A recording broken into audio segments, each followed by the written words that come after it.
The Edifice Complex podcast is brought to you by DCM, the Drawing Specialists, Blue Rhythm Commissioning Software, and Sensor Suite, the future of intelligent buildings. Welcome to the Edifice Complex, the property design and development podcast. Let your hosts Adam Muggleton and Robert Bean keep you up with who is innovating and doing great work, perspective on the adjacent possible, and challenges to the status quo.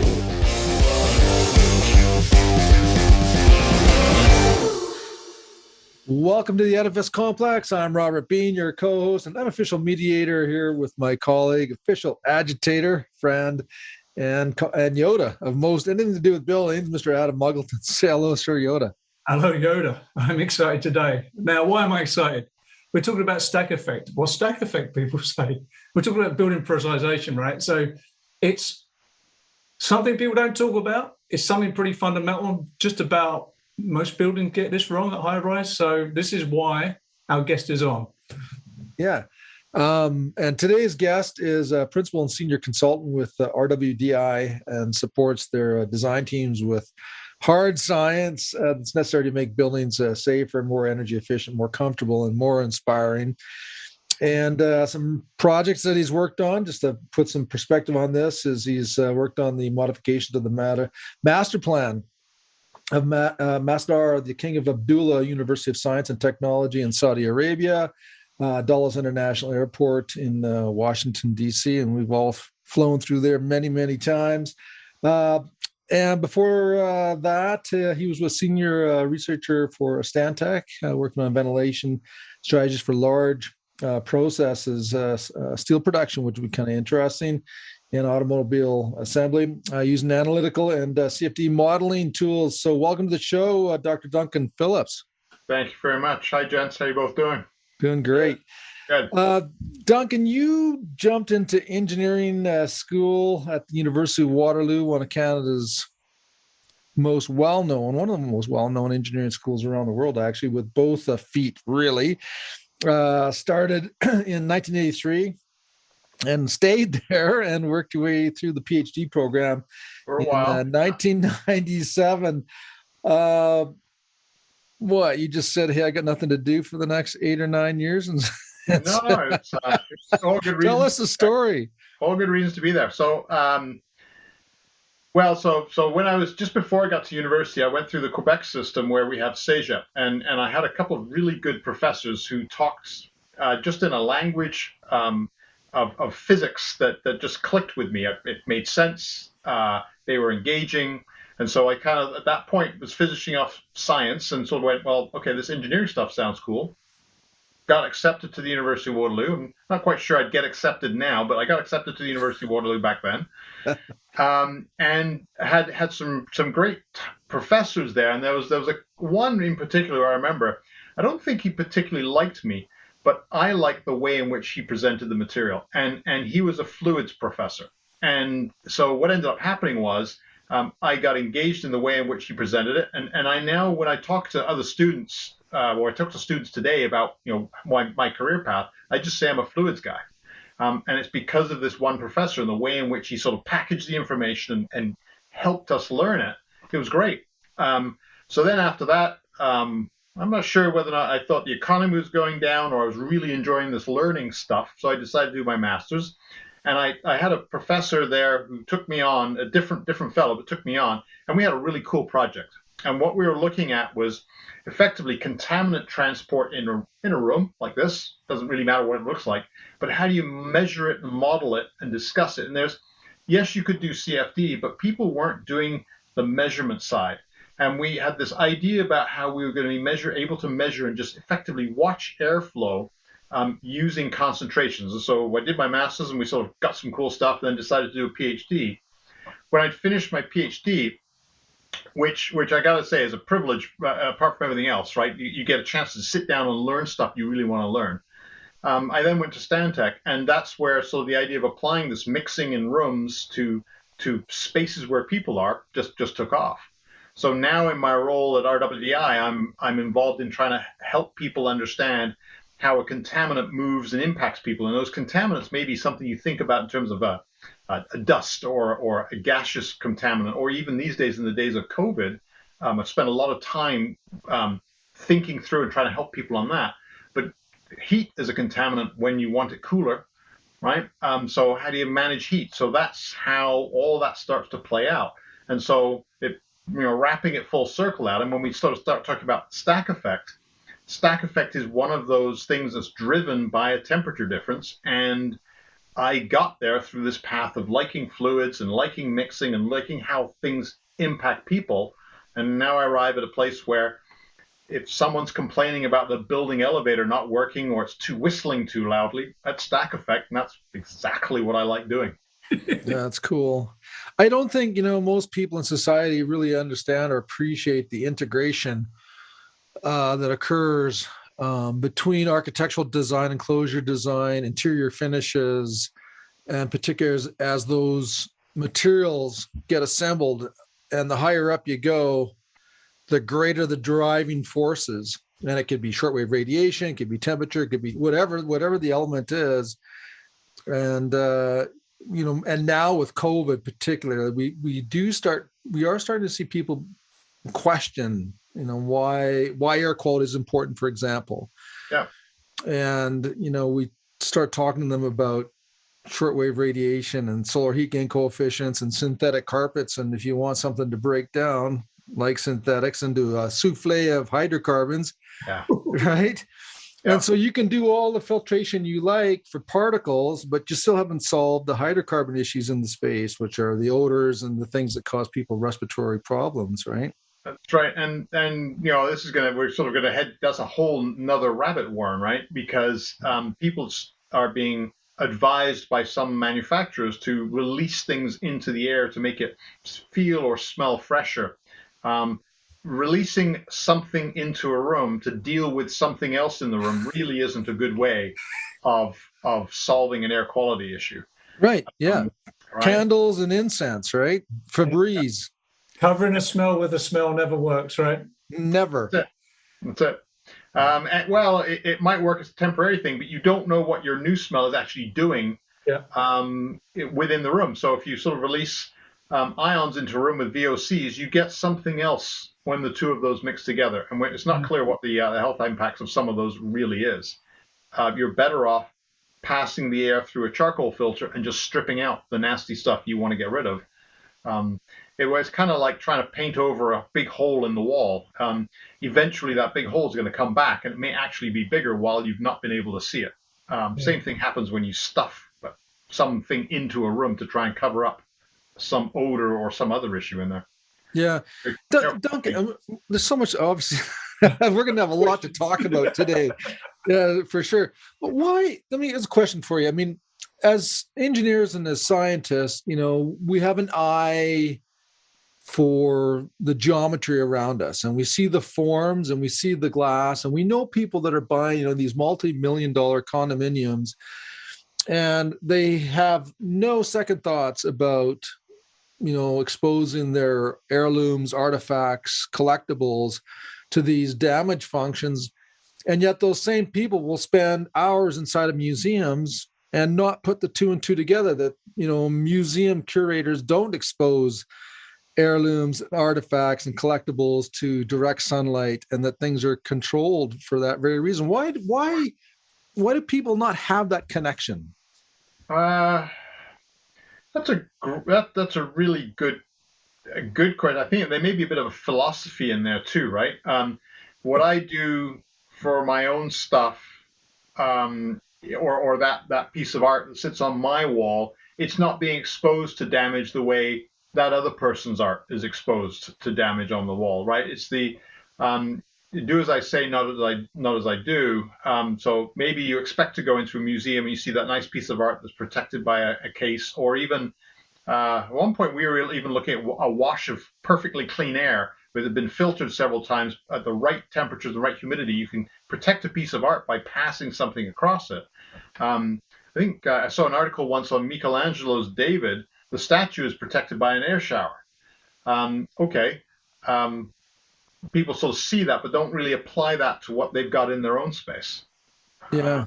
Right? I once had the chance to work on the Star Spangled Banner, the actual flag that's in the U.S. national anthem. That flag exists at a museum in the United States in Washington, D.C. It's actually in the Smithsonian. And that flag is so fragile, if you sneeze, you have destroyed some history. Right. It just like that. But what ends up happening there is the fibers, when you have humidity change and temperature change, sort of rub against each other. And that's why it's so fragile, is because of all this rubbing over time. And the flag in the end is a precious piece of history worthy of protection. But now you go and take that to your own tapestry that you have on the wall. You don't seem to care the fibers are doing this, right? We don't think about it. Eventually, your own tapestry on the wall is going to be so fragile. You sneeze on it, some of it's gone. Yeah. Was it Betsy Ross that sewed the first flag from Philadelphia? The name is familiar. I confess, you're sort of pushing some of my U.S. history a little bit. But yes, the name is familiar. I think she did have something to do with it. Yeah, I think she did. That sounds like sensitive stuff. But you're showing off a bit there, Rob. Well, it was only by accident, because I was supposed to be in Philadelphia for a conference, and of course I was one of the trips from hell. And anyways, the company that had sponsored me to travel down there let me their driver for the day. And I toured Philadelphia. It was fabulous. I mean, the guy grew up there, and so we saw both the good side and the bad side, but he knew the history there. And yeah, anyways, I don't want to fill this interview up with that talk, but Adam, you had... Yeah, so just remember, the Star Spangled Banner is about British rockets, the best rockets. Anyway, we sort of went down a hole of sort of unintended consequences. I want to come back to that and put a pin in that, but just to get to basics, right? Now, Duncan's an expert on sort of like tool building design. Stack effect is one of the sort of like subjects that sits under that, right? But yeah, the problem, as I've got older, I've understand all life, particularly work life in buildings, is about consequences, incentives and disincentives, right? And disincentives are about consequences.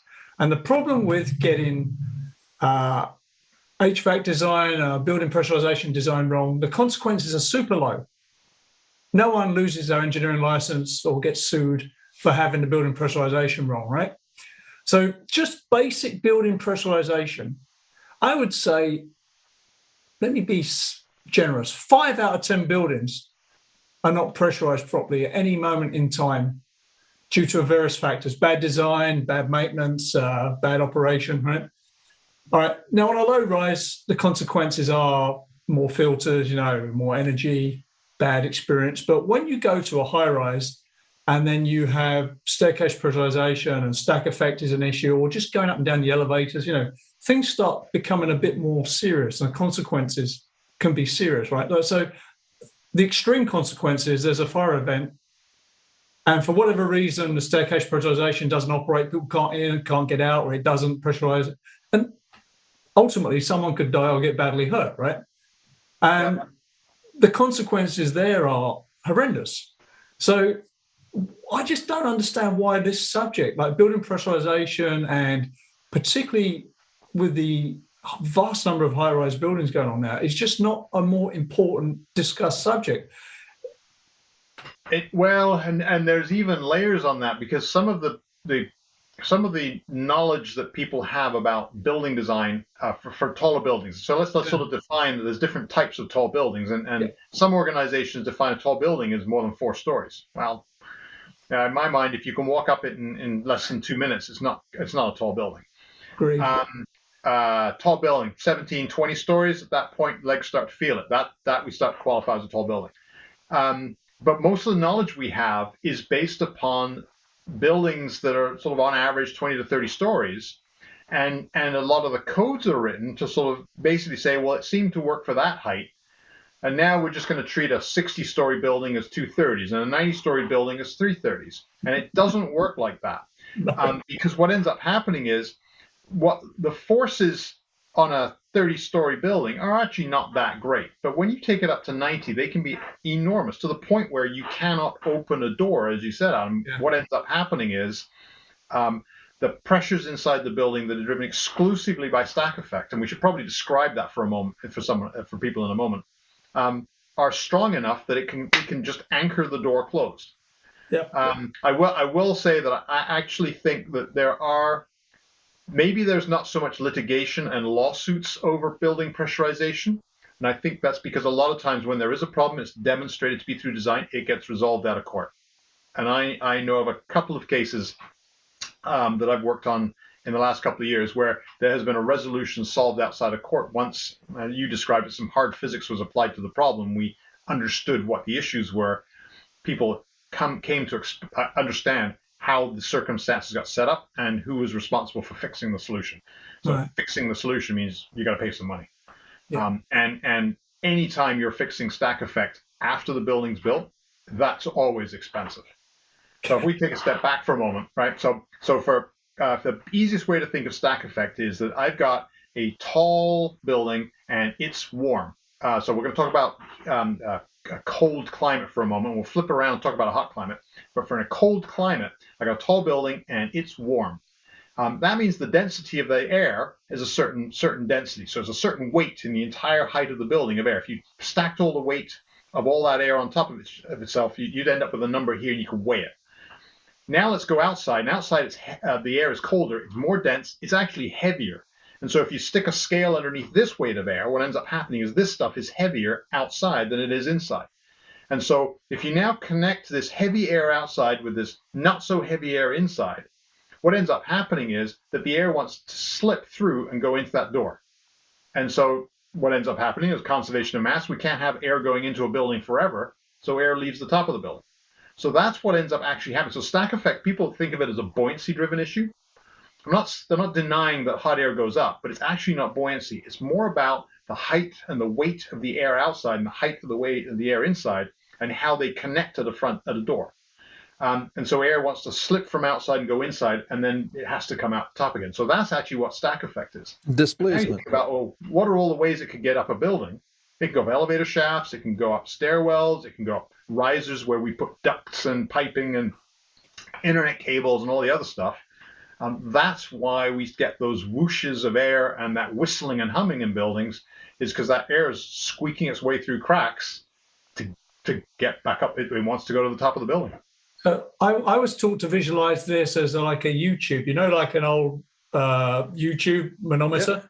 Yeah. Where it's just doing this all the time. Is that right? Yeah, that's one way of seeing it. And if I filled up a YouTube, if I took that YouTube and I sort of stuck water in half of it, and I could somehow prevent the water from slipping around, what would end up happening is you'd end up having that the extra weight of the water here. It just wants to slip into the other part of the tube. Yes, that's exactly another way of thinking about it.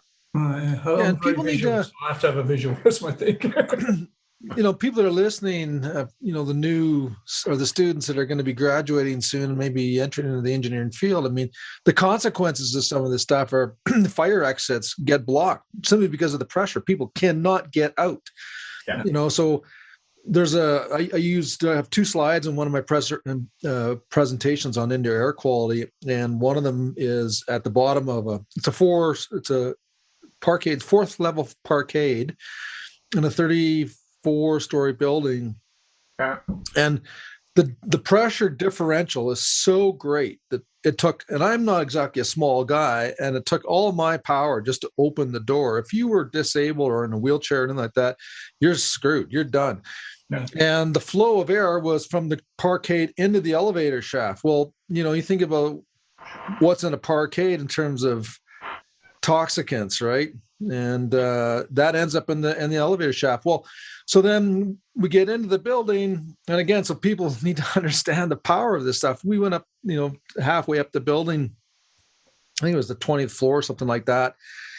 And where's that air going, right? And you hear the whistling underneath people's doors, and you enter the suite.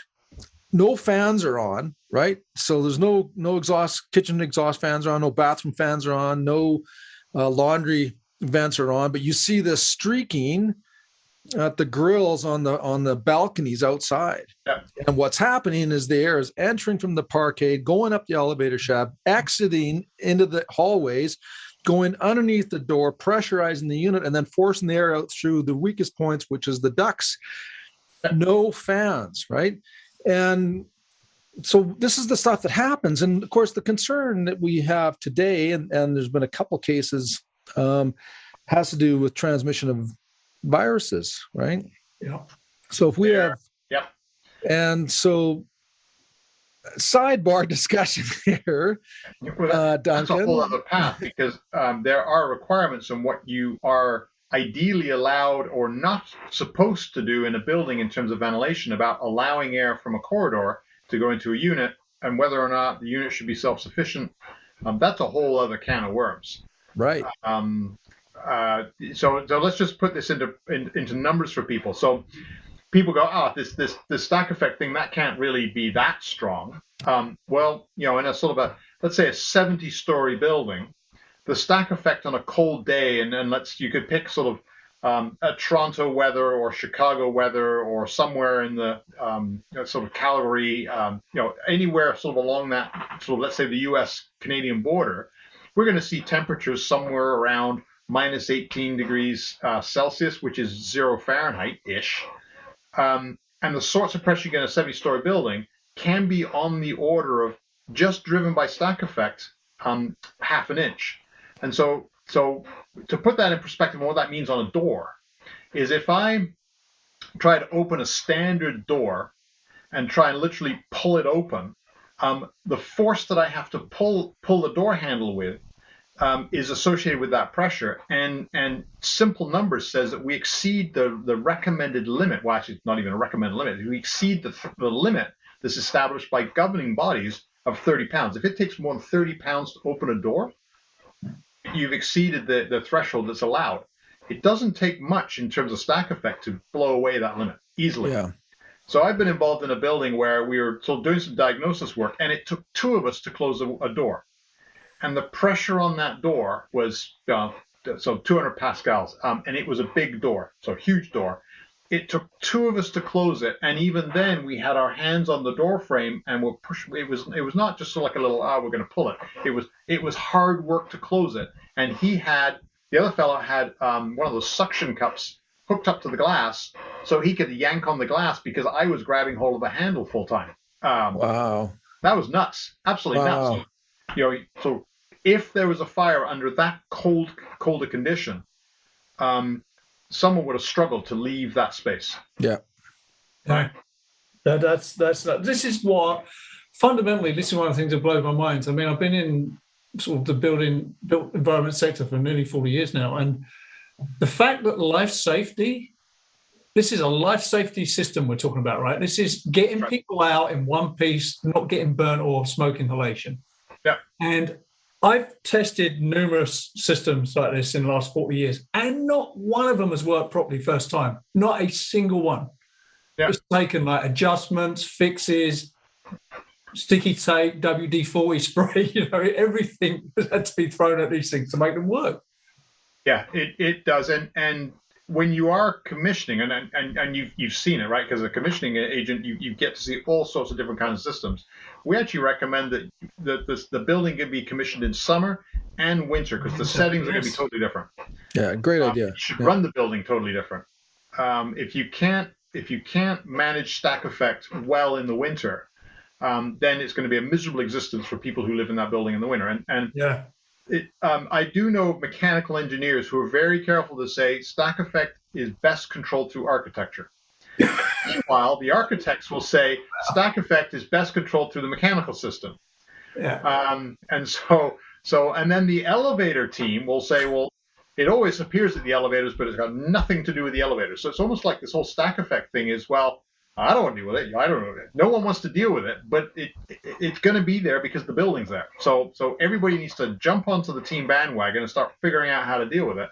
But the elevator guy is saying it's not an elevator issue; it just shows up at the elevator, and the architect saying, well, it's a mechanical issue. And the mechanical guy is saying it's the architect.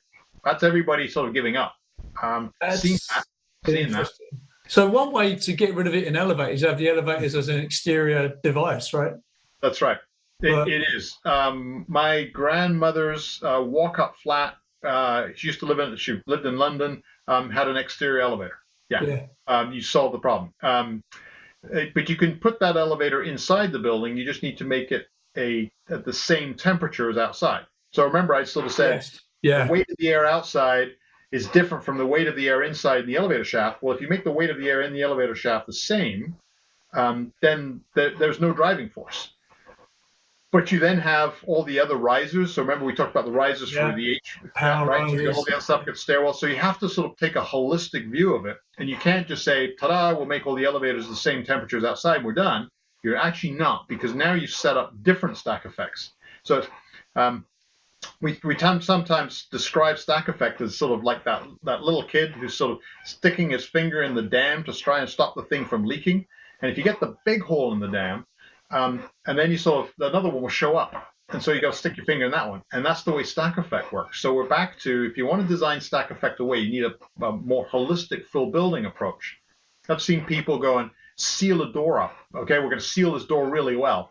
And so the stack effect has just basically, it's like whack-a-mole. It's gone over there now. That's the thing. It's a moving target, right? Yeah. Interesting.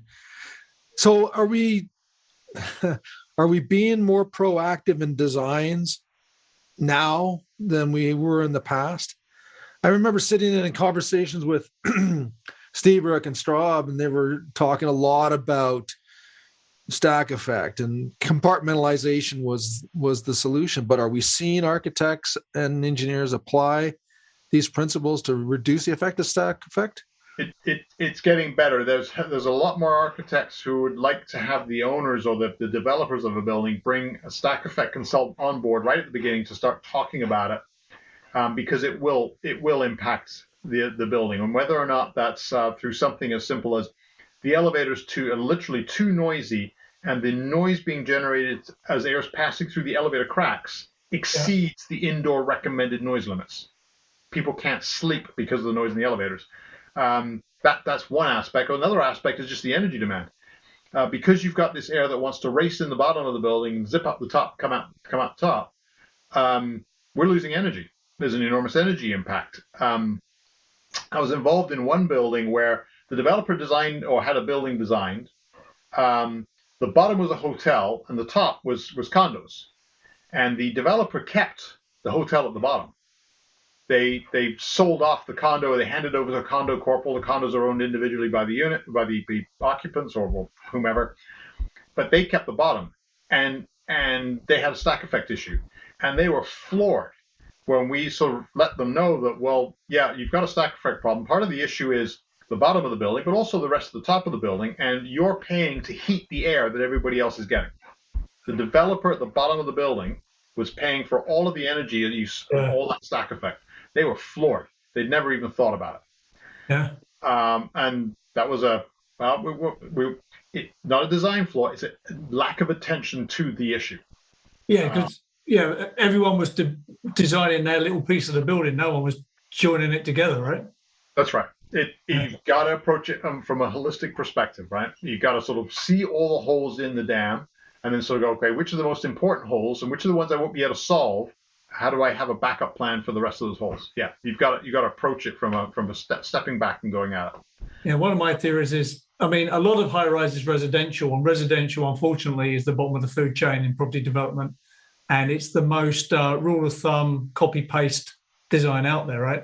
And that's a consequence of that approach. Whereas the integrated design process is conceived to deal with these problems, right? But I mean, in 40 years, I think I've worked on 2 proper integrated design process jobs in my life. It is, but you sort of said that Resi is the sort of the lowest in the pecking order in terms of sort of thoughtful design. The flip side is that some high value residents where people are paying tens of thousands of dollars in rent per month, or several tens of millions of dollars for the penthouse at the top. Those buildings are actually worth a fair amount. They're actually a good investment for a developer. However, what ends up happening there is that the the perception is, well, everybody in this building wants to see a transparent building. I want to be able to walk into my lobby and not have to touch a door and walk up to the elevator and it magically opens for me. Well, that's fine, but you're going to have a brutal stack effect problem.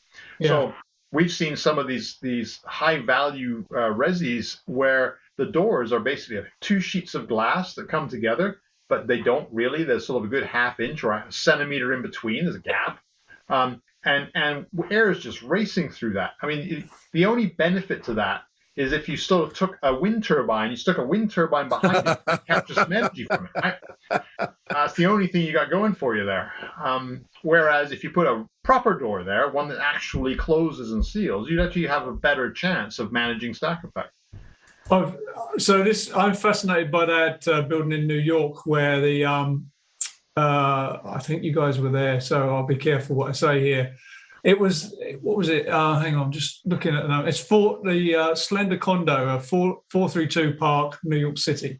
So it's one of these super slender condos aimed at, now you got to be a billionaire to have the studio on the low floor, right? To be in this building.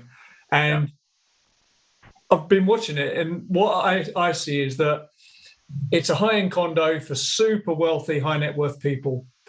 And they've approached it in the usual, like, value engineering, leave no corner uncut way. And the result is something like people who are used to having everything their own way are moving in, it's creaking, it's noisy, there's this, there's that. And the lawsuits are going to be gargantuan on this. Yeah, I can't speak to that building specifically. I haven't got a good enough eye into it to be able to be specific, but I have seen the same articles that you've seen. And it does seem like there's some stuff in the background going on that we don't see. Again, as you say, 9 out of 10 lawsuits in property are settled on the court steps at the last minute, right? It's a Mexican standoff, and right at the last minute, a handshake's done, it's over, right? But these people, I have this vision of the people on the roof going, lawyers assemble, and the most highly paid lawyers in New York are circling around them going, don't worry, I'm going to fix this for you. Yeah, I mean, maybe that's what lawyers should do, is start looking where the next tall building is going to be. And but you're right. See, that's a great insight there, right? So in my mind, resi, and this is a British thing, is always the bottom of the food chain. But when you're building residential for billionaires, it's a different high-risk game, right? It's a high-stakes game at that point. Yeah, it is. People have expectations, but I think another way of seeing it is that people who are buying into that kind of building have the money and the wherewithal to do something about it if they're not happy. Yes, absolutely. Whereas I'm not sure what the right word is here, the average condominium owner who hasn't spent tens of millions of dollars, who's maybe still a large number, spent $500,000 on a condominium, isn't in the same position to be able to sort of lawyer up, if you'll forgive the term, and then go after someone. I mean, the Condo Act in Canada is basically legalized consumer abuse, man. I would never do that. My experience, having worked with some wealthy clients, is that most of them, even though they have lawyers on retainer, would prefer to have spent the money up front and got something that worked, rather than having to deal with conflict afterwards. And I can't, I think of the times that, in meetings, job site meetings, and the owner was there and he's going, well, why didn't you just say it was going to be this amount? Like, we would have paid it. Now we're having to deal with it after the fact. Like, they hate that shit, A lot of them are, they're pretty sharp, and they're well aware of the value of money, but also well aware of their time. And lots of them will stand up and say, look, my time was worth a lot more than the amount of money we would have paid this up front rather than have to deal with it in the back end. And but also what's interesting is that we've seen a lot of wealthy people who will put their faith in the developer and the builder, not question anything, and they get the same quality of construction as somebody who's spending that's like $500,000 when they're spending $10 million on a property. Putting your arm in a lion's mouth, right? You're going to get your arm bitten off. I mean, it's just the nature of the beast. But there is a presupposition, if you're a master of the universe hedge fund guy paying like $50 million for a condo, there is a presupposition, there's an assumption in your brain that someone like Duncan has already looked at that job, right, and solved all these problems. It doesn't go through your mind that you haven't had the best design team possible looking at it, does it? Right, yeah. You're paying $50 million for a condo. No. Although there are some developers who sort of tend to get a bit of a reputation as taking more shortcuts. I think you sort of said it a little while ago, Adam, that the VE bandsaw comes out and ends up turning into a chainsaw. Right, so we're no longer doing precision cuts. It's more of a hack job. And there are some developers who sort of get a reputation of being yeah, they get the building up, but it's not really done in a manner that's going to leave a quality product at the end. No, and let's all be clear. Value engineering is Latin for no corner left uncut, right? Yeah, it's not actually a form of engineering. That's slightly offensive, if quite honest. It is actually. It's very offensive. It's a slash and burn tactic. Absolutely right. Yeah, if it really was engineering, we'd sort of took, okay, you'd like us to have the best way of doing the value engineering is to say, okay, well, here's design one. You don't like it because it's too expensive. Tell me how much you want to pay. Yeah. Design the building for that. But you can't take a building where you've put all this thought into how the ducts are going to come together, where the structure is going to go, what kind of doors you're going to put on, how the doorknobs are going to be. You can't take all that thoughtful design and then start stripping out bits and pieces because you don't like that bit because it's expensive, because the whole thing came together holistically. So we've seen this as well, where so the holistic design has resulted in certain things going into the building where we've put a better quality energy recovery unit into the apartments. We've put a slightly different door in place. We've all these different strategies, and then so someone comes along and goes, well, we don't need an ERV that's that good. We'll put this one in. We don't need the seals on the doors to be that good. We'll put this one in. And so what ends up happening is all those little things that come out that collectively, maybe if one went, it'd be okay, but because they all go, back them on, right? All of a sudden it gets to be a lot worse. And so the whole idea of value engineering is actually turn off the engineering and what can we do to a building to reduce its cost while still making it look like it was the way it was. You're better off saying, I only want to spend $100 million, get it designed so that we can construct it for $100 million. And if you tell me that I can't have a 50-story building, it can only be 40 stories for that price, at least let's make it work well at 40 stories, and I can charge the right amount of money to make that project viable. But going up to 50 just because I can get an extra 10 stories and then taking a whole bunch of stuff out isn't really. It's not really.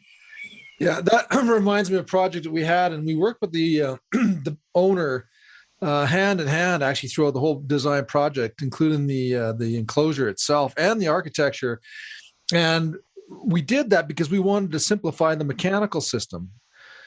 And after the first design, which was approved, stamped drawings, we had, I think our design fluid temperature at design conditions here in Calgary was like 100 degrees supply temperature, 80 return. So, and it was beautiful. Like it was a multi HTU system. We had fan coils, we had radiant, we had makeup air units, but everything was working on one single temperature, right? So we got rid of mixing valves and pumps and blah, blah, blah. But we were only able to do that because the owner agreed to modify the enclosure. So we reduced the window to wall ratios. We had exterior insulation on the project. We got the loads down. We changed the flooring to more conductive flooring, so we didn't have to have these high temperature profiles. And it was beautiful until I went out on a site inspection and they decided to omit the exterior insulation. And my jaw dropped. I said, are you kidding me? Like, do you realize the math and the complexity that went into making those insulated decisions? And so we went to the owner. I said, I don't know what happened here, but here's the consequences. And it became a redesign, right? We had to redesign the entire building, the entire mechanical system, added another 6 months onto the project, right?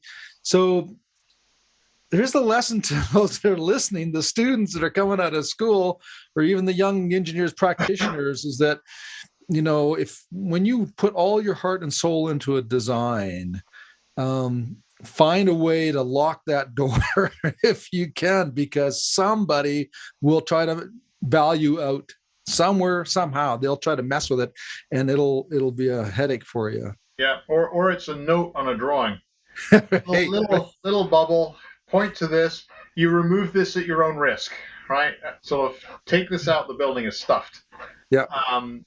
That may be something that needs to happen a little bit more and more. And at least at that point, maybe I should talk to the original engineers or the design team about that, because I mean, that particular experience is on the construction side. Yeah. The construction team gets to make alterations to the design, and yeah, stripping the insulation out, that's an alteration. Yeah. I've got a door there. It doesn't work. It's not the same door, but it is a door there. People can go in and out of the door. It's not doing the same thing, but it's still a door. The Edifice Complex will continue in just a moment. Can you find the drawing and supporting documents you need in less than a minute? Now you can with Echo. It's simple. Just type what you're looking for and press enter. Echo knows your building. Speak with a drawing specialist today. Ask about our special offer of painless onboarding plus 6 months free with Echo. Visit podcast.thedsoffer.com. That's podcast.thedsoffer.com. And now, back to the show. Yeah. I mean, this is the thing. A building is a system of systems, right? And the outer skin, the facade, is system number one. And the systems inside basically offset how good or bad that is, right? But, when I was in property development, the things I used to spend 80% of my time talking about and worrying about were price of concrete, price of steel, price of facades, price of elevators, because those are the 4 big numbers in your cost plan, right? That's where all the eyes are. So there's always someone who goes, oh, I've got the facade price down to blah, blah, blah, right? That's great. And he's a hero for a couple of months until it gets built and it doesn't work, per your story, Robert, right? Yeah. But engineers, I think, so one of the problems when you're in a design team and like the mechanical, electrical engineers there, they're not very vocal or good at selling what their concepts or their design, right? Or piping up when a bad decision's about to be made.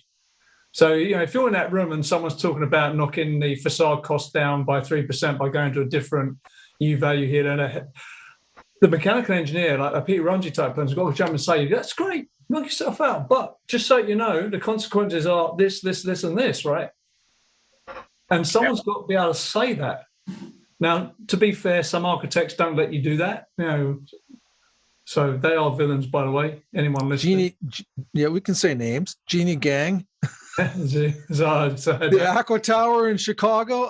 I'll never forget that. I mean, because I was in Chicago several times. Had nothing to do with that project. But I remember I was on the 4th floor and they were pouring, and I'm looking at the wonky wave forms that were being used, and I'm thinking, oh my God, like there's the thermal bridging in here. It's just going to be horrendous, right? And then I got back into Chicago, and they're up at actually about the 20th floor. Same shit, he's just taller, right? And I think when they got to like the 28th or the 30th floor, they were already getting awards, like the awards were coming out, best sustainable design and best architectural design. And I'm reading this shit and I'm going, just wait, right? Tick, tick, tick, tick, tick. And just watching the clock, right? And I first winter that hit, and I don't remember who went down there, and they took 2 photographs, same facade face. One was with the thermographic image, one was just the regular image, and it was a disaster. The thermal bridging that went on in that building was horrific, and but they won a lot of awards. But it would be an interesting exercise for a student, anybody really, to actually go and have a look at the maths of, I've got a facade, and we can assume some performance characteristics of a facade, and then I've got an unbroken balcony, and just to sort of compare the relative amounts of heat that's being lost from what people describe, as you just described, Rob, is something that might behave like a fin versus a piece of facade that's a piece of glass. And then start to change this facade, make it, have a window to wall ratio that's something a little bit more practical. Put some insulation in it, and just see when, at what point, this fin ends up becoming the dominant force versus the piece of glass that was there. Right. All glass towers are pretty to look at. but no one ever uses the entire glass. I mean, you look at some of the condos that are being designed today, your glass from floor to ceiling, it looks great when you walk in to buy it, but by the time you put your furniture in place, Yeah. you don't actually need a good third of the glass that's in there. That's just the starters. Right? And I can remember being involved in the design of a building. It was in the Middle East, and the architect wanted to put circles. They wanted the whole building covered in circles, and that was going to be the facade. You're going to have each of the circles are going to be the glass, the glass. And we sort of started to explore that. Well, what are we going to do here about this? I mean, how are we going to make this work and give it a sustainability story and give you the form that you want? And in the end, it was about, well, each of these circles has a function. The circle that's at my sort of chest height, that's vision glass. I should have a view through that circle. That should be the biggest one. The circle that's up above my head, that's doing nothing for view. But if I could use that for daylighting, and so be able to stream daylighting into the back of the space, that's actually making that circle have value.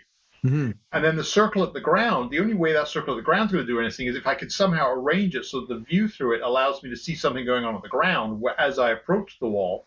But otherwise, it's pointless.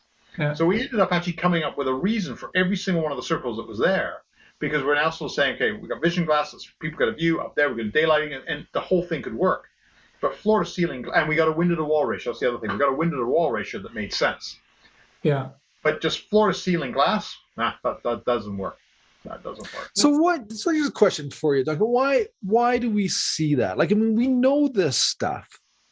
We've known this stuff for a long, long time, and yet, I mean, you could drive downtown Calgary or pick a city anywhere really where there's construction going on, and we see the same techniques, the same window to wall ratios, the same methodologies, and we know just from when we start to see the shit go up that it's going to be a problem. Why do we keep repeating the same mistakes over and over and again when we know better? It's quick and easy. I think that's probably the easiest way of doing it. It's something where you can build the facade elements off-site. You bring it to the site. You can put them up fairly quickly.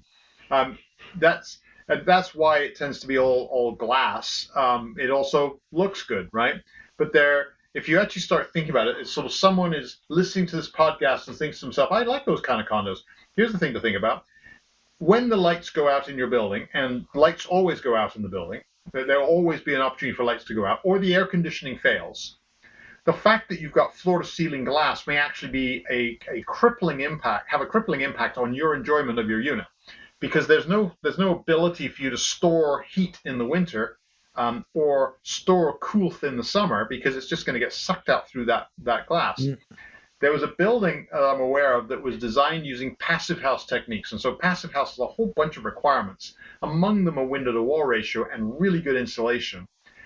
And the heating system actually failed in this building. And no one noticed for days. Yeah.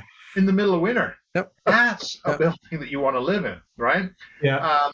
My daughter's condominium that she's staying in downtown Toronto, the air conditioning failed. It was floor to ceiling glass.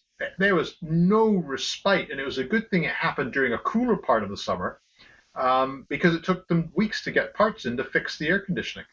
Oh, we're back again to that building. The resiliency of those buildings is not so great, right? You go back to the passive house building, right? It's built with a low window to wall ratio, good insulation. There's some thermal mass in there. It worked well.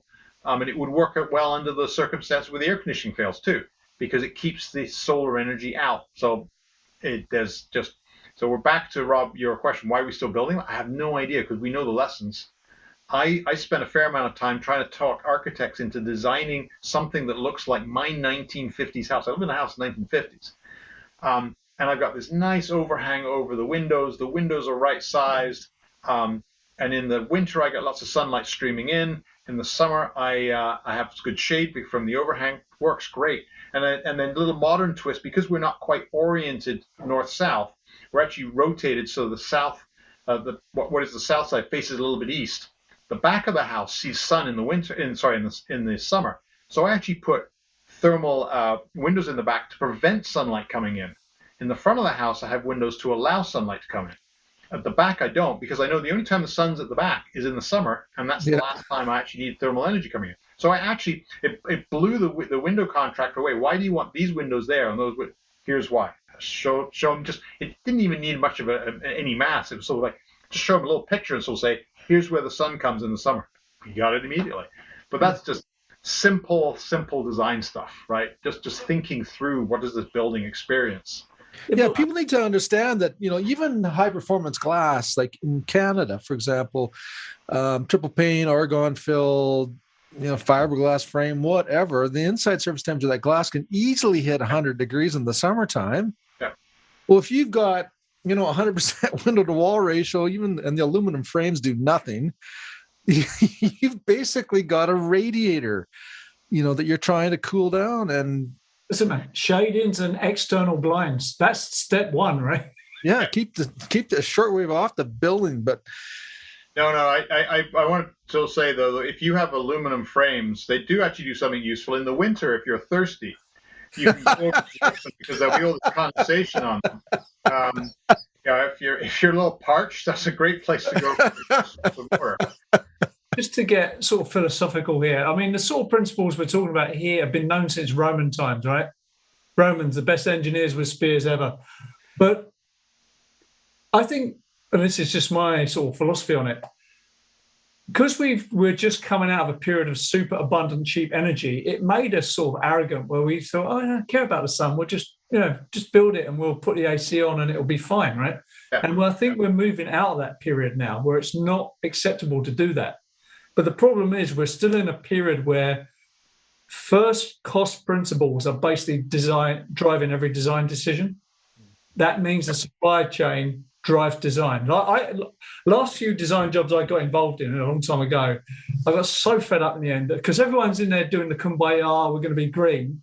And then as soon as that little Kumbaya song's over, we're all talking about how much everything costs. So I said, look, we can do displacement ventilation and radiant heating and cooling, but every contractor you're going to go to is going to say we can't do it. Yeah. So if you want it, let's talk about it. But if you want to design for cost, let's phone up the handing unit manufacturer right now and just order some. Everyone's in their own little bloody cocoon. It's all say one thing, do another, right? It drives me freaking insane. I couldn't deal with it anymore. I had to get out. It's driving me crazy. It's right? In the end, the price of doing a better design is not so much on the design side; it's really on the choice of components, right? Yeah. But the total life cycle cost of the component is insignificant compared to the energy that you're going to use and the people who are in there. Yeah. If you can have a life cycle conversation, you've got a possibility of doing something, right? Yeah.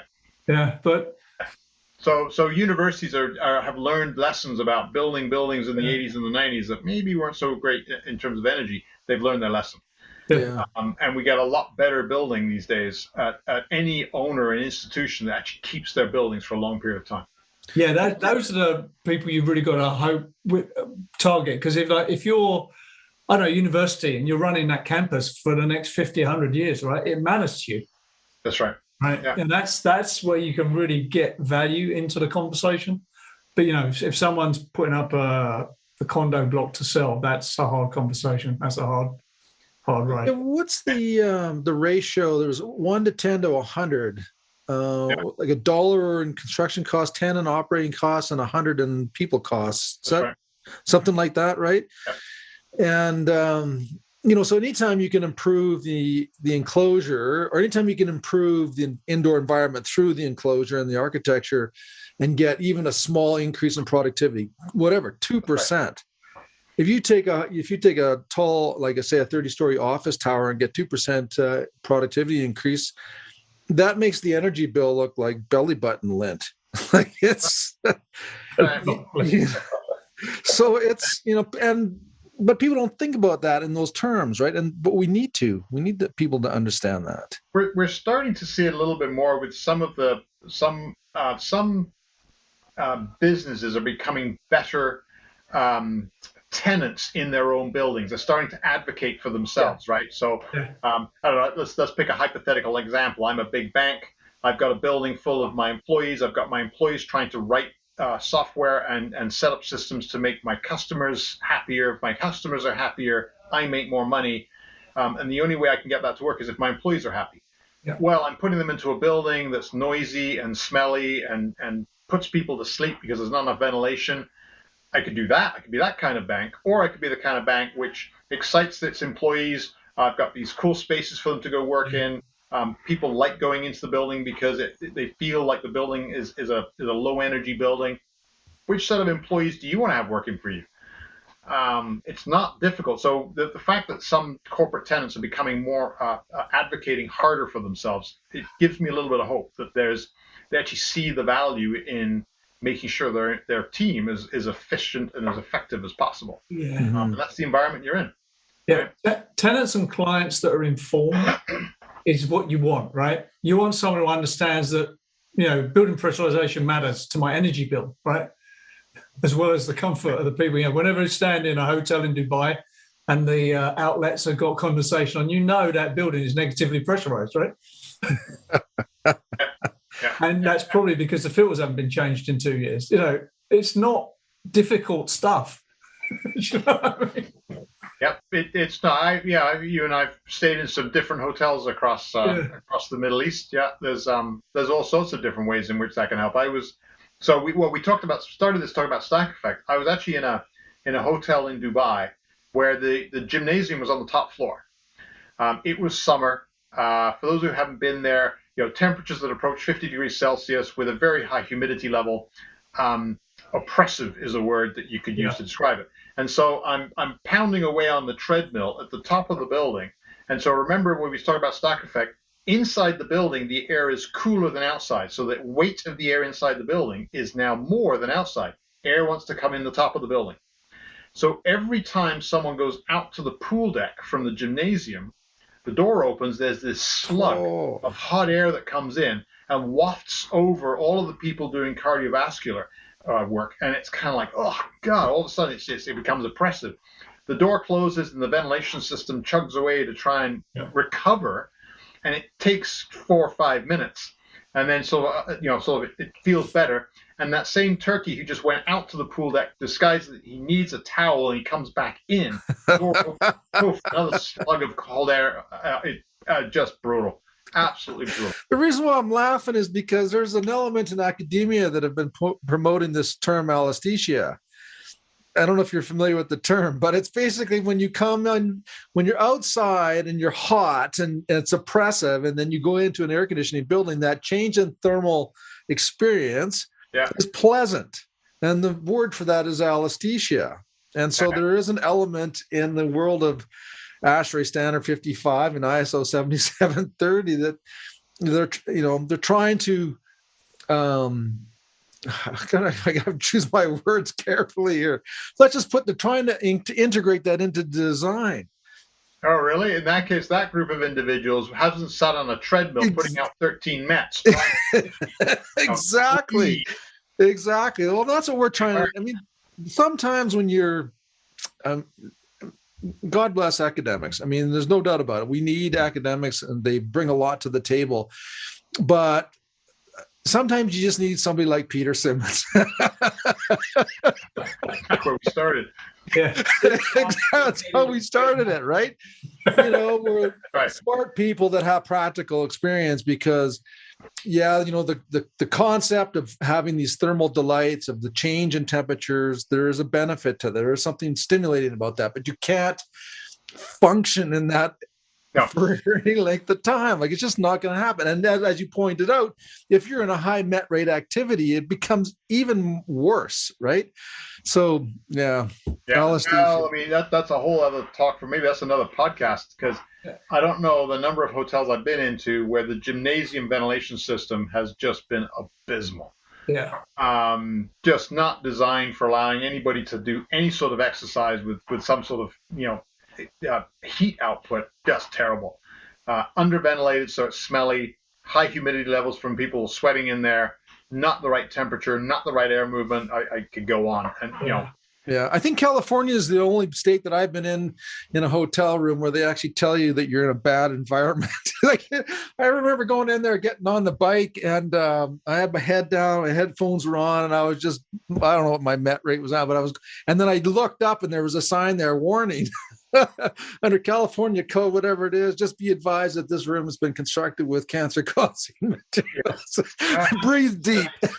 Yeah. Duncan. Yeah. Don't go and lick any of the window frames because we're not sure about them either. Yeah. That's right. RWDI have one of the larger concentrations of clever people in their in their group, right?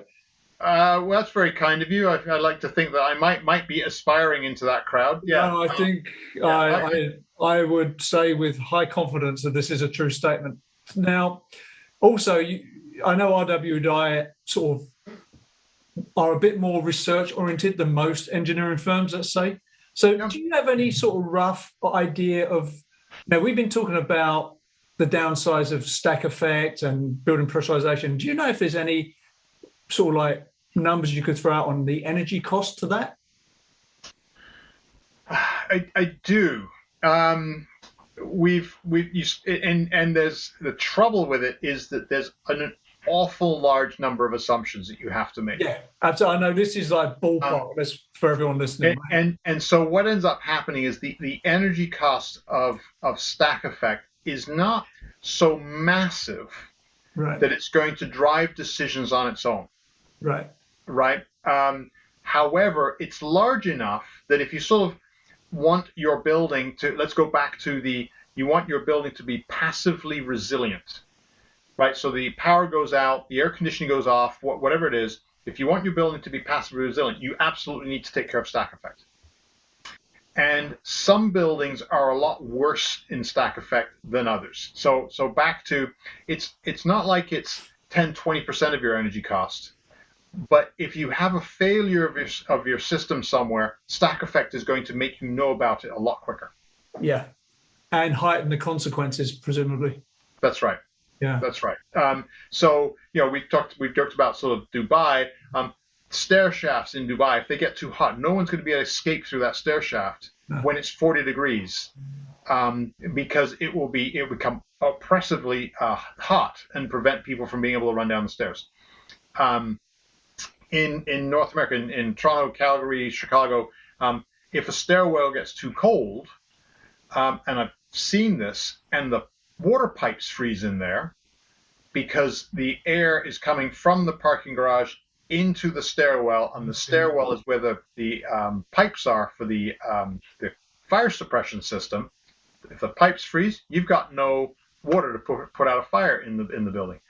So stack effect is one of the things that needs to be taken care of because it does have life safety impacts. We just haven't seen a really bad consequence of that yet. But what I've just described, a stairwell that's too hot or a stairwell that's too cold that causes freezing, that exists. I've seen that. All right. So energy costs are a sort of financial component hit, right? But what about have you got any examples of super bad consequences from not addressing this? Yeah, super bad. That's a technical term, super bad. Super bad, yeah. When an engineer says it's super bad, it's like super bad. Yeah, that's right. I go into a design meeting. Oh, that's going to be super bad.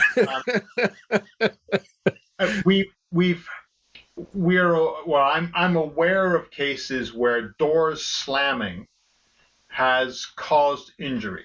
So, when a door can slam because of stack effect, and so. A way of seeing it is I'm on the top of the building, and it's winter, so air is coming in the bottom, leaving the top. And as the air leaves the top, I've got a door that wants to open inwards in towards the elevator shaft, and the air is going to be trying to push the door closed. That door, if it's not got a closer on it that's going to prevent it, can slam very fast and very hard.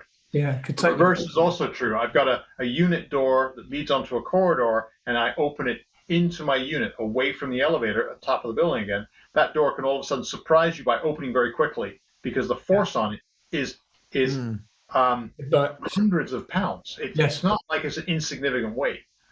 I haven't seen anybody killed directly because of stack effect, but we know that smoke gets transported around a building due to stack effect. Yeah. So sorry. So there's indirect consequences as well. Yeah. So fortunately, there haven't been any major injuries that I'm aware of because of stack effect, but there are certainly some indirect ones, and there's lots of risk. So any right designer now, designing a building should be aware of that door issue, because that's a simple one. And there's all sorts of irritation or irritants associated with stack effect too. yeah, I mean the annoyance is like odor transmission, right? Is a classic, right? But you're right. I mean, these annoyances, any one of them can turn into a catastrophe in the right circumstances. That's right. And heaven help us if we see, on the people that are in the building that might occur, but it will drive people to consider it, in the severity that it is, and people need to pay attention to it. Smoke management, right? So we're talking about smoke management here. This is a big part where stack effect has an impact, right? If you get this wrong, you could have people get severely injured through smoke inhalation, right? Or even prevent them from going into a staircase that might save them. Because right. Yeah, so we started out earlier on about some codes. So just treat a very tall building as a bunch of shorter buildings. Yes. There's some codes that require you to put vents at the top of an elevator shaft or top of a stair shaft, and the motivation for putting them there is about trying to control pressures in the stairwell and control pressures in the elevator shaft, and sometimes just about controlling temperature. But those vents are a weak point, because what can happen is you have a vent at the top of a shaft. Let's pick the elevator shaft for a moment. There's a fire on another floor. The vent in the top of the elevator shaft is open. The smoke from that fire-affected floor will want to go into the elevator shaft, because that's, if the fire's down low, that's what's going to happen. And the smoke just has a direct path outside. So anybody who's in that elevator shaft above the fire floor is actually at risk of smoke inhalation. So some of these building codes don't work very well for tall buildings when we're dealing with fire and smoke. I'm conscious. So, I mean, there's been some tragedies recently, particularly in the UK with the Grenfell fire. Some of these old 80s and 70s towers that have terrible fire cladding. But the other thing that's not being spoken about, these fires are spreading horrendously. Even in Dubai, they've had these problems. And, luckily, so far, people have been getting out. But how long before someone doesn't, right? And some of those fires have had better reporting in terms of the science and what physically went on than others. But they're a problem that really was unnecessary. Had someone been looking a little bit more carefully. Yeah, I agree. We're coming up on time. I was going to ask you a question about some sort of out-the-box solutions, but no, you've got to go and hire Duncan at RWDI to get some answers on how to fix stack effect. Very kind, Adam. Duncan's one of the biggest brains in the industry, FYI. Now, what we do want to do, though, we finish up with a couple of quick-fire questions. Yeah, go. Right, so if I was a young graduate, let's say I'm a mechanical engineer, who's the Conor McGregor of mechanical engineers, in your opinion? Sorry, that's a bit of an unfair question. Yeah, that's a really good question. There are some really good design firms that are doing some clever stuff. I think the best way to do it is to find a larger firm that's been around for a while, where the name of the guy, the guy or the girl who's running it is on the name of the sign above the door, and they're still working there. Those are working name partner. That's a good named partner is what you need. Yeah. That's a good answer. So you're working your way through the PhD. Self-awareness, what drives your passion, what drives your curiosity. Let's just say you're sitting there, at a campfire, and there's 10 students around, and you're just shooting the shit, drinking beer and whatever. Which of those 10 kids are going to end up being the Duncan Phillips of the world in the next 20 years? What's in their brain that, is going to lead them into the same path that you went into? Curiosity is going to be an important one. But the important thing is, don't let your curiosity drive. What's the right way of saying this? So a desire to have a measure of curiosity, but a design of a building, no one has time to pay you to be curious about every element of the design. Curiosity, right? Literally, I mean, well, that's an interesting challenge. No problem. Let's go and explore that for a while. We don't have time during building design to explore every little rabbit hole.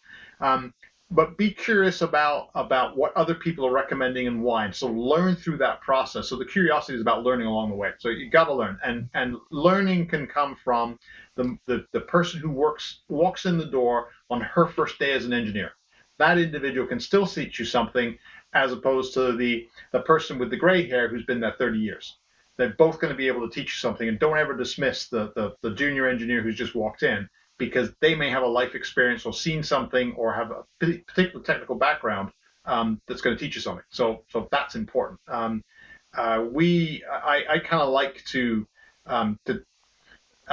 approach a team of individuals as everybody's got something to contribute. So that's actually really important. So learn from everybody.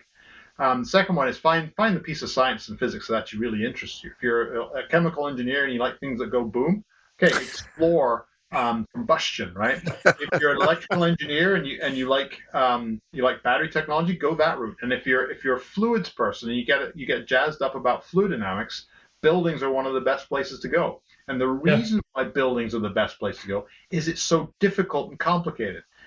Any idiot can design an airplane. Airflow around an airplane is easy. And I say that because a wing is designed to allow the airflow to go over it in an optimal manner. Yeah. And all we're trying to do is sort of just tweak a little bit more out of it. But a guy who used to work for RWDI, who left to go work on turbo machinery, has actually come back. And one of the things he said after he'd left was that the physics of designing turbo machinery is actually not that difficult, right? You just got to keep refining little pieces. But designing a building, you take a big blob and you stick it into a wind flow, and then you try and manage that to keep the forces low enough so you can actually get the building up. That's actually fairly complicated. And then all the stuff we've talked about today, just the airflow inside, there's layers and layers of complexity. So quite frankly, if you're a fluids person, buildings are the place to be. Far more interesting than that airplane stuff. You know, we had Dr. Hema Murdy on, and she is, I mean, I will end up in my grave with a smile on my face when I think about her, because her background is actually in aeronautical engineering and aerospace. Yeah. That's her PhDs. And she works on both fixed wing and rotary aircraft. And her brain has taken her to forensic work. So whenever military helicopters crash or planes, whatever, that's where she ends up on it. And we were talking, and we had her on and we were talking about COVID, you know, and airflow and particle dispersion, all that kinds of stuff.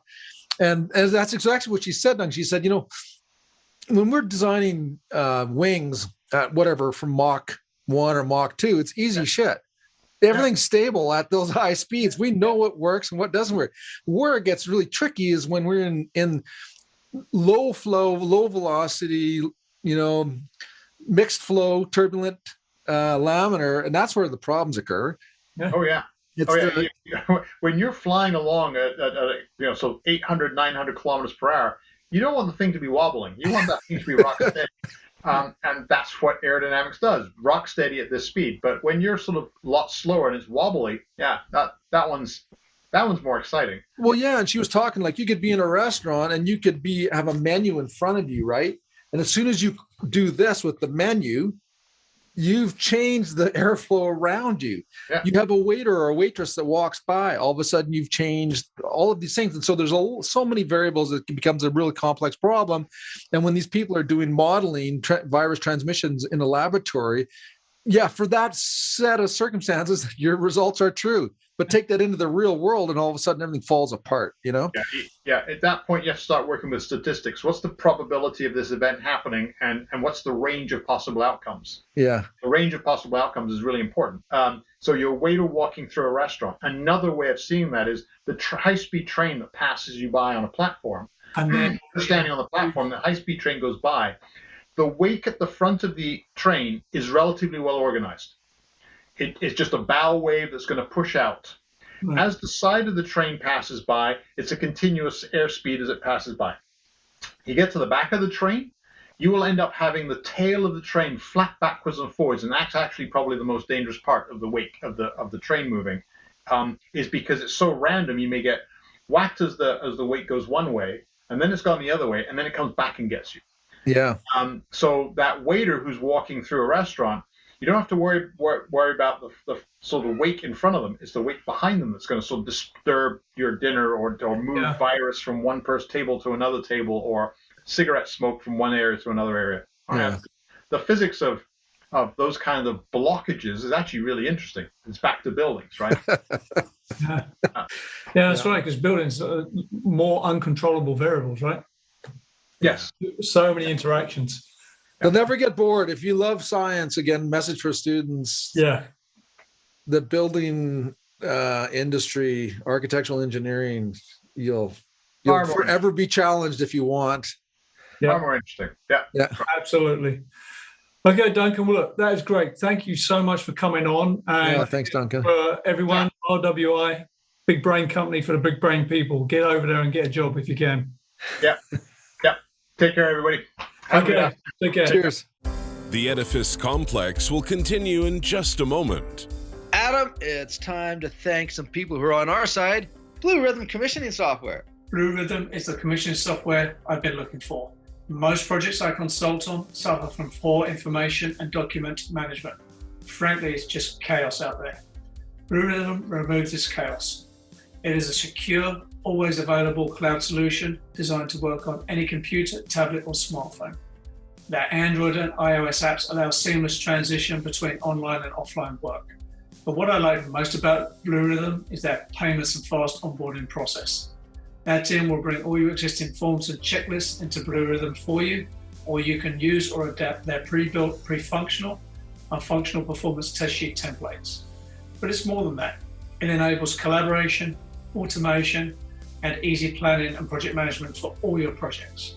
Blue Rhythm provides amazing support from a team that really understands your industry.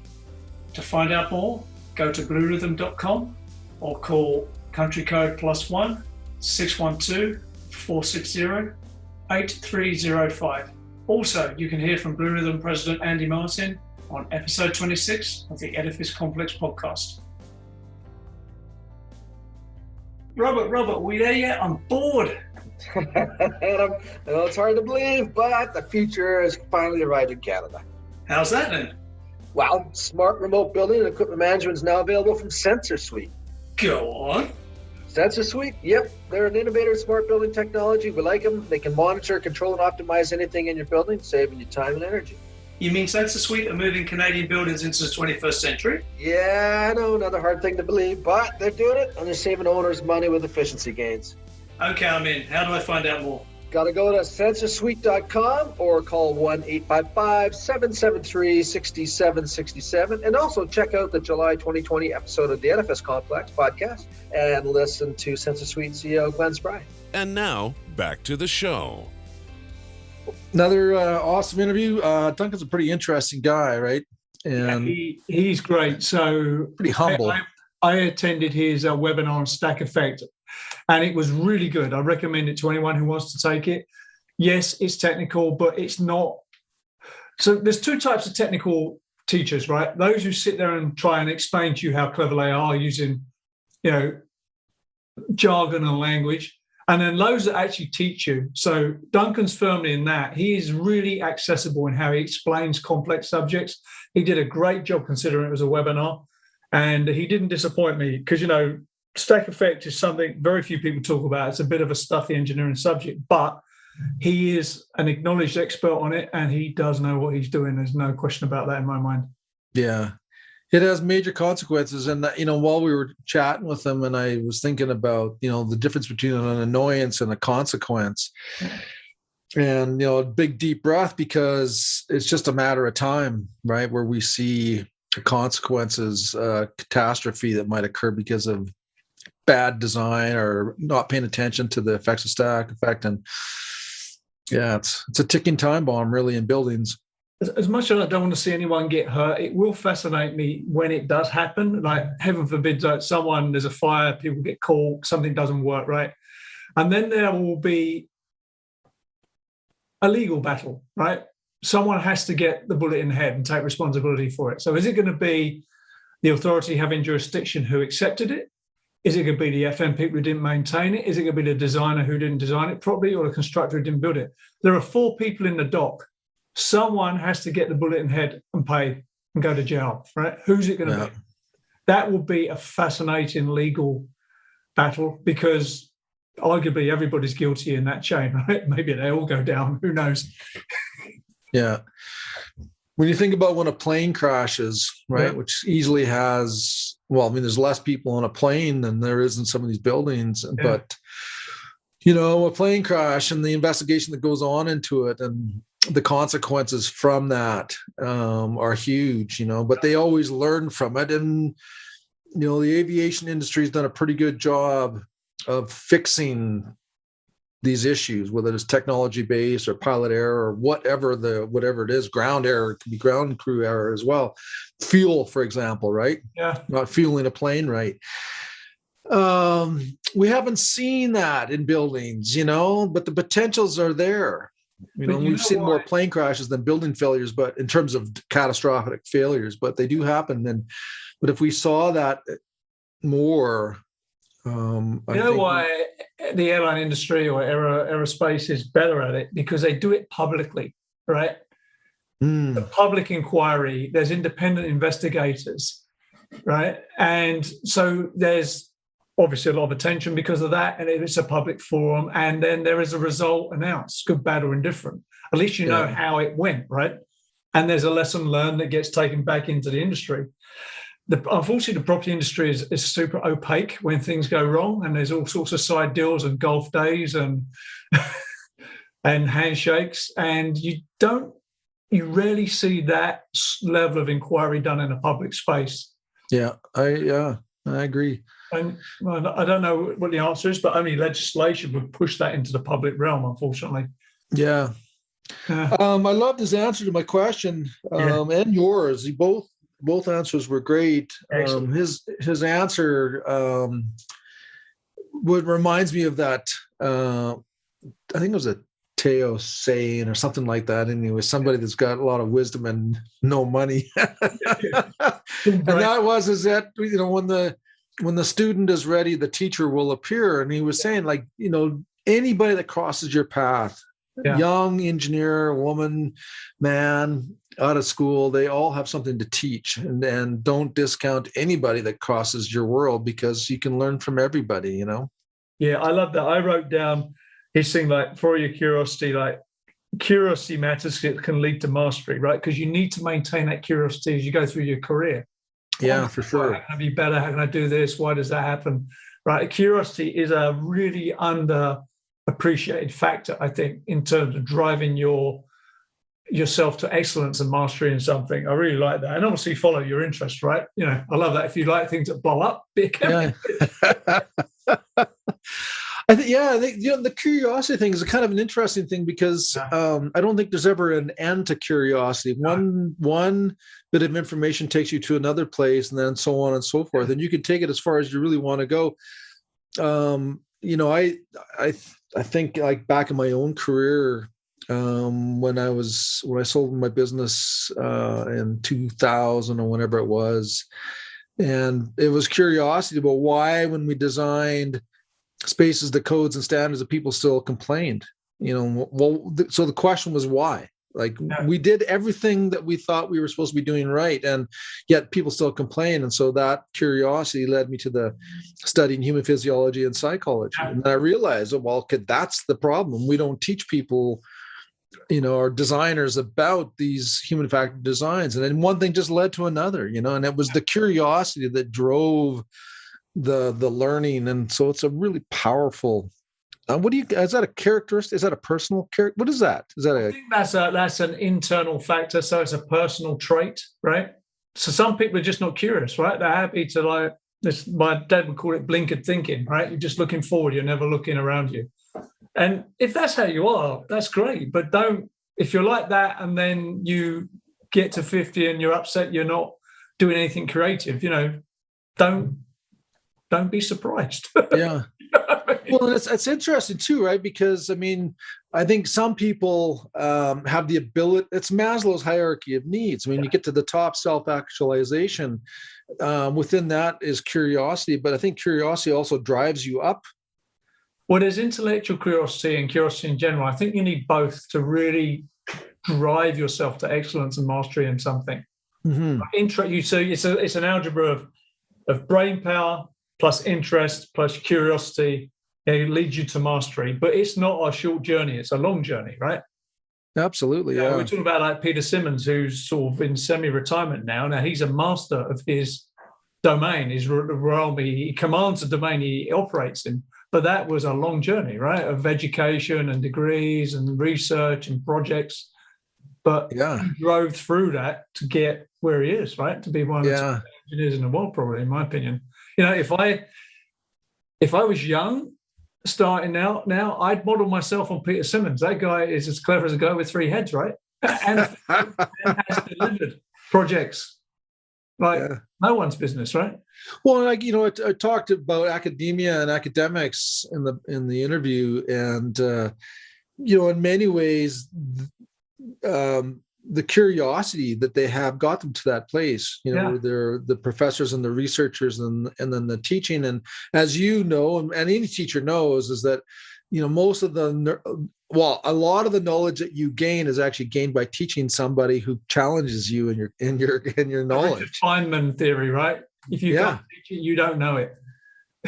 Yeah, right. And so a lot of professors that are in the world of academia, the good ones. When I think about like people like Ed Ahrens, you know, interesting guy, but he's been challenged, as has Bill Baumfliff. Like Bill, I mean, the difference between Bill and other ones is that he's actually worked in the world of engineering. You know, he's a practical. Ed worked in the architectural field, but academic, right? He's a Venn diagram. He's a walking. He is a Venn diagram. Yeah, and we've actually had a number of people that have academic backgrounds or are still in academia, but they have also had some practical experience, and they are smart people. Yeah, actually, when you think about it, right, I look back over all the people we've interviewed, the ones that have really crossed disciplines had. Now, typically, we're speaking to people who've had longer careers, right? Yeah. But who've traversed different disciplines as part of their career and then bring that together.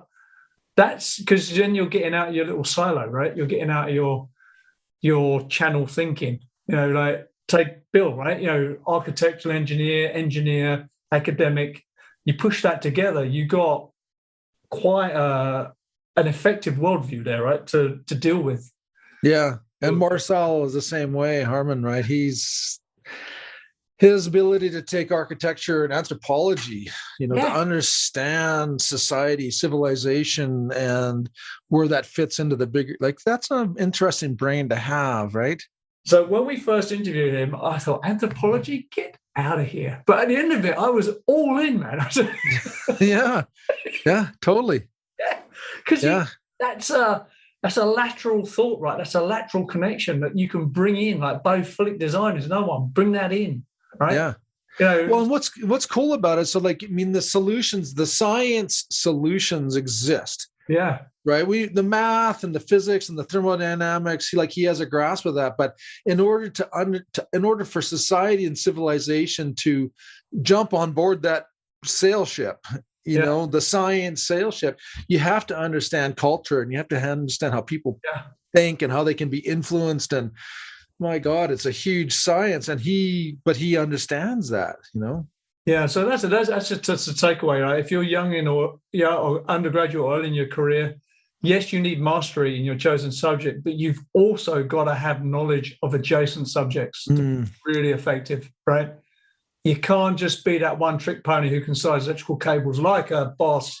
That is okay, but it's not enough, right? Well, and that was one of the, when you started to describe to me years ago when we started the podcast, the ethos of the Edifice complex was adjacent fields of study. Yes.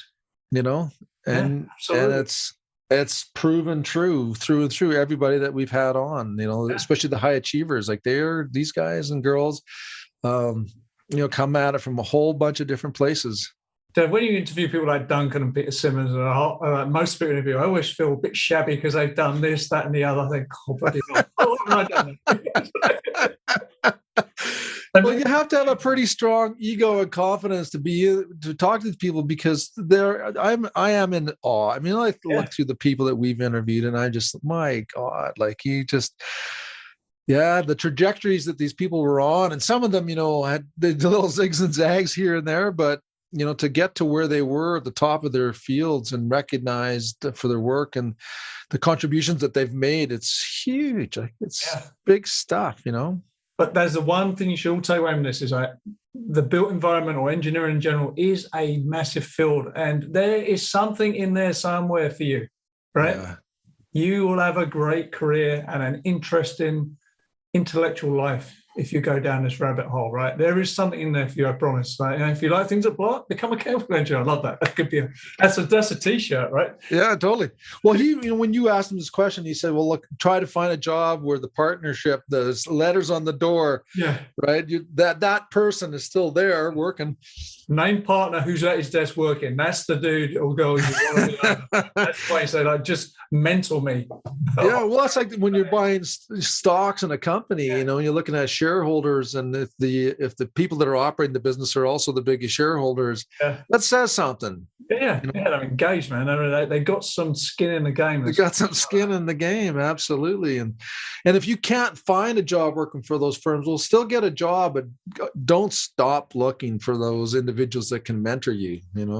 Yeah, the biggest break you can get as a young graduate is getting the right mentor who can just take hands down, absolutely, you out, because you need that. Believe me, when you graduate from university, I can promise you your worth actually to the business you're going to join is very low. Yeah, and it's the person that takes you under their wing and makes you a project for a couple of years. That person's giving you as much value as that 4-year degree. Yeah, in my opinion. But anyway, that's just me. I got lucky. I had a mentor who sort of beasted me, but sort of invested in me a bit, and it was great. It changed my life, really. Yeah. So you can't. I've had great mentors in my entire career, and I think I don't even know if we've talked about this. Maybe offline we have, where you come across somebody that has a vested interest in you, but they're also someone who's willing to pull you aside and hit you with the 2x4 and say, "Look at dude, smarten up! Like you're being a dickhead." Yeah, you need that. So somebody just to say, "Look, just before we go out on stage, Totally right." And I think back, I don't know, 5 times or 6 times, defining moments, where somebody that was wiser, older, had to give me an attitude check. Yeah. But I've also had, young people also give me an attitude check. And those should always be taken with value, because if they didn't care, they wouldn't say anything. If they were indifferent, they would just walk away and say, right, whatever, right? But the ones that care, will pull you aside and slap you around and say, smarten up. That's when you find out who you are, right? Because if you can handle that with humility and grace and take something away, then you're doing something right, in my opinion. Yeah, absolutely. Admitting that you're wrong, or admitting that you needed that lesson, is far more valuable. Forget your ego, forget your pride, forget the tears, because no one's gonna care whether you cry. Sit there and put on your big girl panties and your big boy underwear and just listen to what the person is saying, because there's a huge value, there's a huge lesson coming, and it's probably because you needed it, and they've taken the time to let you know one way or another. Absolutely.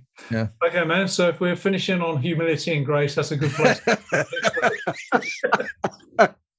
Adam, always a joy, man. Okay, man. See you next time. Cheers. See you, bye.